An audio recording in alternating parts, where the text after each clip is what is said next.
Daily apps work out பண்ணால் belly fat போகுமா போகாதா பார்ப்போம். இன்னையோட டாபிக் வந்து மித்ஸ் பிரேக் பண்ணுறது. ஸோ ஃபஸ்ட்டு மித்தை நம்ம என்ன பார்க்க போகிறோம் அப்படின்னா, ஆப்ஸ் பண்ணால் பெல்லி ஃபேட் குறையுமா குறையாதா. ஸோ இது வந்து ரொம்ப பாப்புலர் மித்து. எல்லாருமே ஆப்ஸ் பண்ண உடனே பெல்லி ஃபேட் வந்து மெல்ட் ஆகும்னு நினைக்கிறாங்க. But it is not possible. பாடியில் ஃபேட் ரெடியூஸ் ஆகணுன்றது it's a overall process.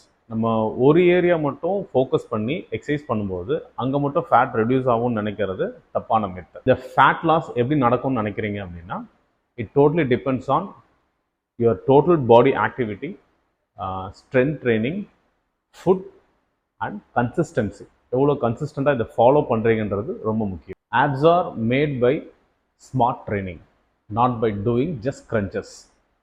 So spot ரிடக்ஷன்றது it's a myth. Next time exercise பண்ணும்போது ஸ்பாட் ரிடக்ஷன் யோசித்து பண்ணாதீங்க. ஸோ உங்கள் ஓவரால் பாடி ஒர்க் அவுட்ஸை நீங்கள் ட்ரை பண்ணிங்கன்னா ஆட்டோமேட்டிக்காக உங்கள் ஃபேட் லாஸ் நடக்கும். அது வழியாக உங்களுக்கு அப்டமன் குறையும்.